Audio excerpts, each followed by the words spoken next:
Hey guys, it's Coach Mike T back. We're going to talk about how to do an elusive strict muscle up, which I think is better for most athletes, especially better than a kipping muscle up. If we haven't done one before, it's just a little bit easier to kind of understand the mechanics and the movements and everything else that goes on.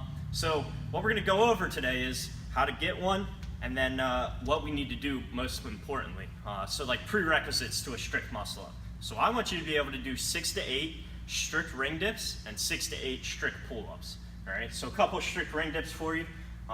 We're just gonna kick all the way up, nice hollow position, so squeezing the belly, squeezing the butt, dip all the way down till biceps touch the rings, and then coming up. And when you lock out, I actually want you to turn your hands out at the top, all right?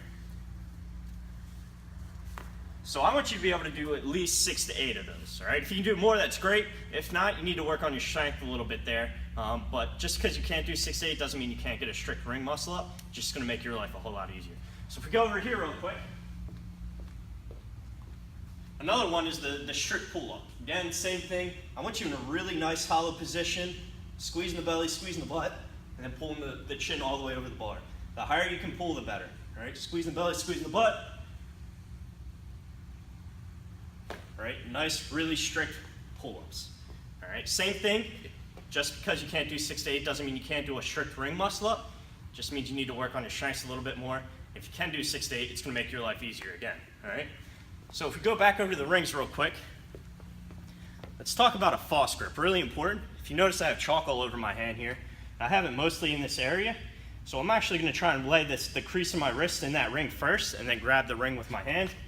So if you just look, I'm laying the crease of my wrist right in the ring, and I'm actually grabbing it with my hand. So I'll do that on both rings here, right? So we actually want our wrist on top so we don't have to turn our hand over when we get to the ring. So if we go over here to the rings,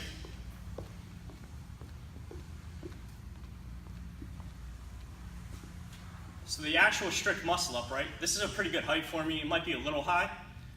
I'm gonna lay my wrist in there first, just like we were talking about, the crease of my wrist. And that just makes it so I don't have to physically turn my hand over in the middle of the movement, right? We already have enough things to worry about. We don't need to worry about that too. So as I'm doing this, I'm gonna try and keep my palms facing me the whole time, right? And as I turn over, we talk about this all the time, ripping the shirt off. I want you to keep the rings as close as you can.